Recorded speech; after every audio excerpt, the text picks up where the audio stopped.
History is littered with the ruins of good intentions.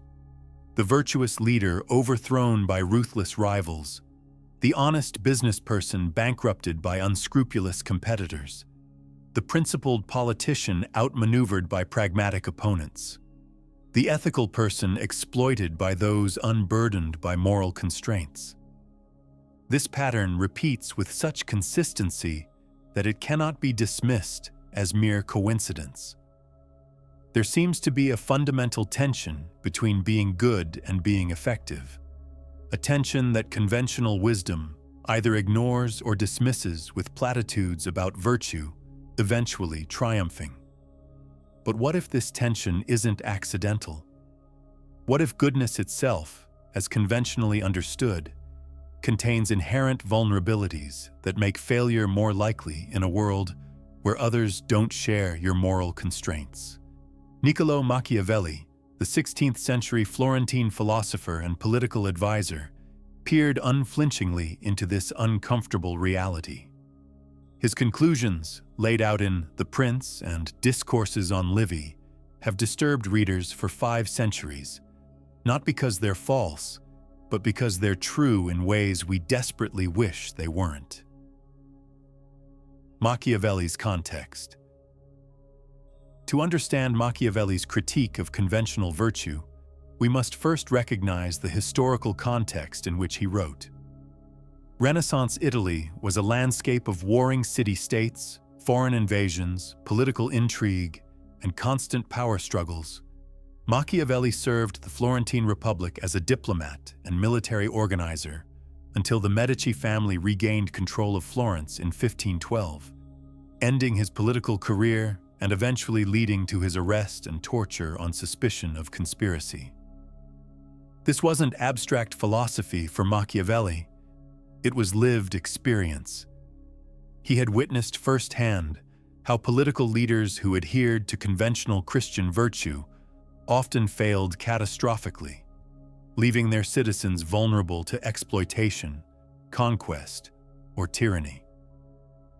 His writings emerged not from cynicism, but from the urgent need to understand why good intentions so frequently led to disastrous outcomes.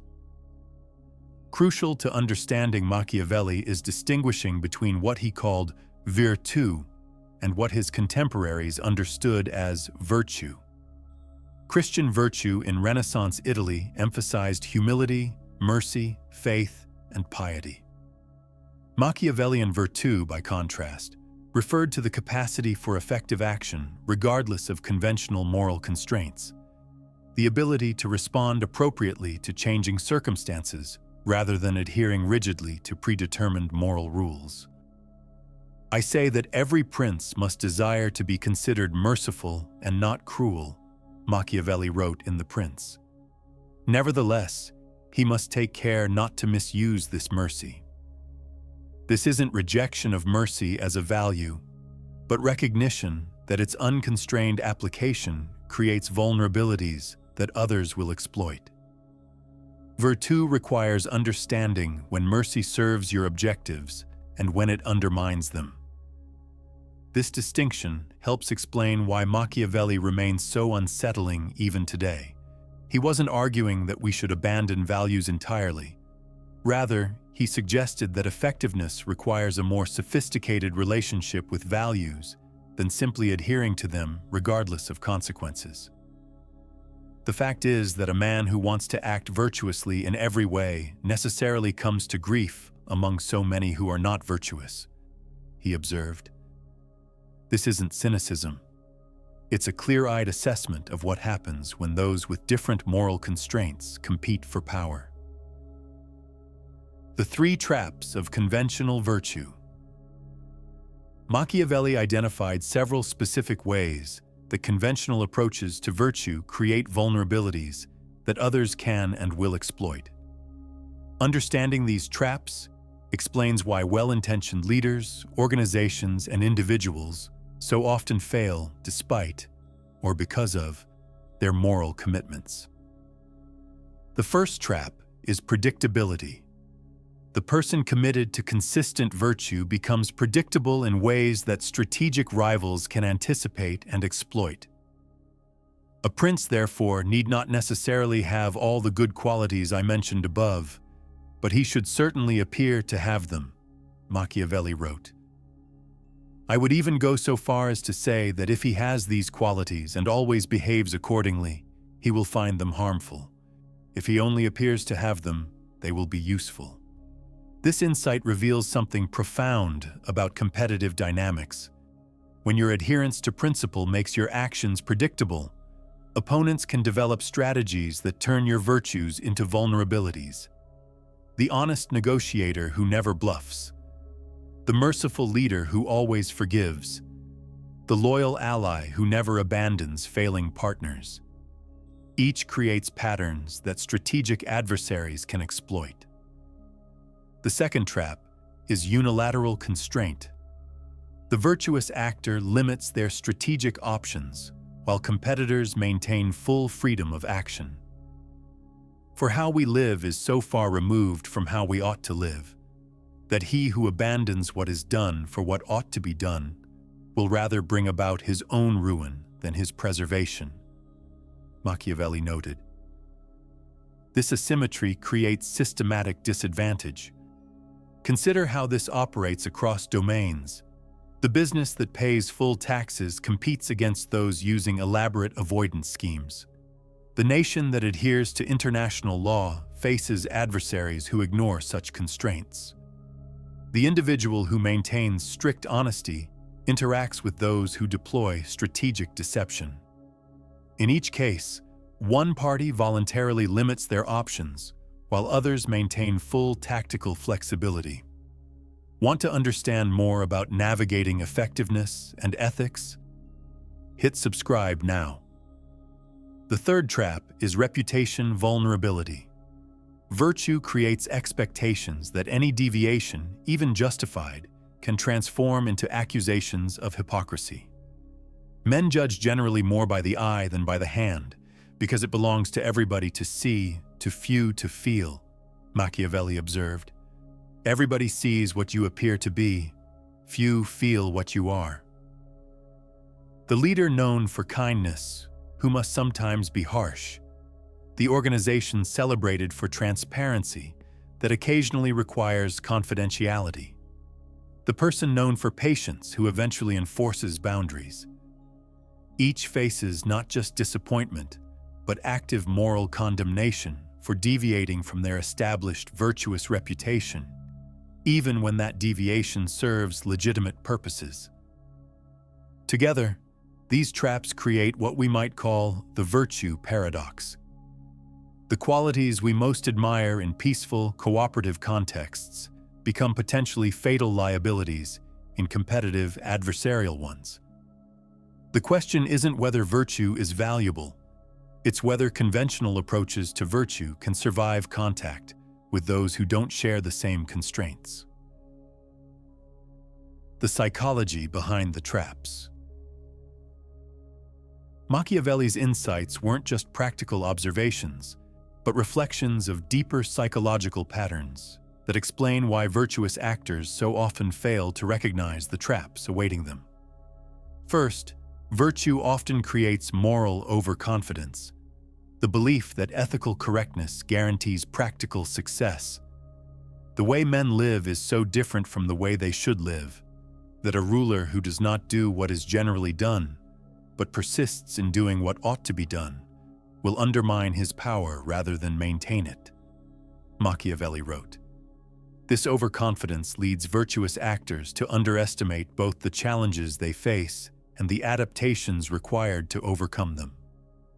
The virtuous leader believes justice will prevail because it should prevail. The ethical business expects consumers to reward their integrity even when competitors offer lower prices. The principled individual assumes others will reciprocate their fairness despite evidence to the contrary. Each substitutes moral certainty for strategic assessment, creating blind spots that more pragmatic rivals readily exploit. Second, virtue often involves emotional reasoning rather than outcome assessment. Men never do good unless necessity drives them to it, Machiavelli observed. But when they are free to choose and can do just as they please, confusion and disorder become rampant. The virtuous actor focuses on maintaining moral purity rather than achieving concrete objectives, often sacrificing effectiveness for emotional satisfaction. This explains why virtuous actors frequently make decisions that feel right but produce disastrous results. The sense of moral righteousness becomes more important than actual outcomes. The leader who refuses compromise on principle watches their agenda fail completely. The negotiator who rejects unfair terms receives nothing instead of something. The principled stance that feels courageous leads to defeat rather than principled victory. Third, virtue creates attribution errors about others' motivations. Men are so simple of mind and so much dominated by their immediate needs that a deceitful man will always find plenty who are ready to be deceived, Machiavelli noted. The virtuous person tends to project their own moral framework onto others, assuming shared commitment to values that may not exist. This projection leads to systematic misjudgment. The honest person assumes others value truthfulness equally. The fair-minded person expects reciprocal fairness. The loyal ally anticipates equivalent loyalty. Each projects their values onto counterparts, who may operate from entirely different premises, creating vulnerabilities that more clear-eyed assessment would avoid. Understanding these psychological patterns explains why intellectual recognition of Machiavelli's insights often fails to translate into practical application. The emotional rewards of conventional virtue, moral certainty, sense of righteousness, assumption of reciprocity, create powerful incentives to ignore strategic realities that threaten those rewards. Effective virtue. Machiavelli's analysis doesn't require abandoning virtue entirely. It requires developing what we might call effective virtue that accomplishes meaningful objectives in a world where others don't share your moral constraints. First, effective virtue requires outcome focus rather than process purity. The end justifies the means is frequently attributed to Machiavelli, though he never wrote those exact words. His actual position was more nuanced. The ultimate impact of actions matters more than their superficial adherence to moral rules. In the actions of all men, and especially of princes, where there is no impartial arbiter, one must consider the final result, he wrote.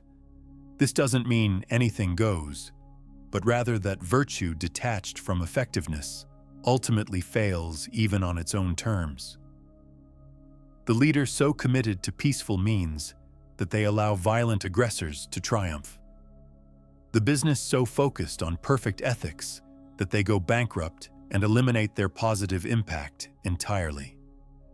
The individual so devoted to honesty that they enable manipulation by strategic deceivers. Each undermines the very values they seek to uphold by ignoring practical requirements for success. Second, effective virtue requires strategic flexibility rather than rigid consistency. A prudent ruler cannot and should not honor his word when it places him at a disadvantage and when the reasons for which he made his promise no longer exist, Machiavelli advised. This isn't praise of dishonesty, but recognition that changing circumstances require adaptive responses rather than dogmatic adherence to past commitments. The effective leader maintains consistent values while varying their tactical expression based on context. They understand when transparency serves their objectives and when confidentiality does. They recognize when cooperation advances their goals and when competition does. They distinguish between compromise that enables progress and compromise that ensures defeat. Third, effective virtue requires accurate assessment of others rather than moral projection. Men should be either treated generously or destroyed, because they take revenge for slight injuries, for heavy ones they cannot, Machiavelli observed. This isn't advocacy for destruction, but recognition that interactions must be based on realistic assessment of others' actual motivations, rather than assumed shared values. The strategically virtuous actor doesn't assume others share their moral framework. They observe patterns, test assumptions, and adjust expectations based on evidence rather than hope. They extend trust incrementally rather than absolutely. They verify compliance rather than assuming it. They recognize that different actors operate from different premises and adapt accordingly. Together, these principles create virtue that can survive contact with competitive realities, virtue capable of accomplishing meaningful objectives rather than merely feeling righteous while failing. This isn't abandonment of ethics, but recognition that ethics without effectiveness ultimately undermines the very values it claims to uphold. Modern applications. Machiavelli's insights remain relevant across contemporary domains, illuminating patterns that conventional approaches to virtue often miss or deny. In business, companies committed to ethical practices without strategic awareness frequently find themselves outcompeted by less scrupulous rivals. The solution isn't abandoning ethics, but developing what some call strategic corporate social responsibility. Ethical practices that create competitive advantage rather than disadvantage. This might mean investing in sustainable technologies that also reduce costs, treating employees well to increase productivity, or building ethical supply chains that reduce reputational risk. In politics, leaders committed to civil discourse and factual accuracy often find themselves outmaneuvered by those willing to deploy demagoguery and misinformation. The solution isn't adopting dishonesty, but recognizing that effective communication requires emotional resonance alongside factual content. The strategically virtuous politician delivers truth in ways that connect with voters' concerns, rather than assuming facts alone will persuade. In international relations, nations committed to rule-based systems face adversaries who exploit those rules while violating them when advantageous. The solution isn't abandoning international law, but recognizing that its effectiveness requires credible enforcement mechanisms and strategic flexibility in response to violations. The principled nation maintains values while acknowledging that their expression must adapt to strategic realities. In personal relationships, individuals committed to unconditional honesty, tolerance, or generosity often find themselves manipulated by those who strategically exploit these virtues. The solution isn't becoming manipulative, but developing what psychologists call flexible boundaries, the capacity to maintain values while adjusting their expression based on others' demonstrated trustworthiness. Across these domains, Machiavelli's fundamental insight remains constant. Virtue that ignores strategic realities ultimately fails even on its own terms. The business that goes bankrupt cannot continue its ethical practices. The politician who loses cannot implement their principled policies. The nation that's defeated cannot uphold its values. The individual who's exploited cannot sustain their generosity. The virtuous strategist. Machiavelli's perspective reveals that goodness as conventionally understood, rigid adherence to moral rules regardless of consequences, indeed constitutes a trap that often ensures failure in competitive domains. But the alternative isn't abandoning virtue entirely. It's developing a more sophisticated relationship between virtue and effectiveness, what we might call strategic virtue or effective goodness. The virtuous strategist maintains clear values, but expresses them flexibly based on context. They focus on achieving meaningful outcomes rather than merely maintaining moral purity. They assess others realistically, rather than projecting their own moral framework onto them. They recognize that virtue detached from effectiveness ultimately fails even by its own standards. The fact is that a man who wants to act virtuously in every way necessarily comes to grief among so many who are not virtuous, Machiavelli observed. This wasn't a celebration of vice, but a recognition that virtue requires strategic awareness to survive contact with those who don't share its constraints.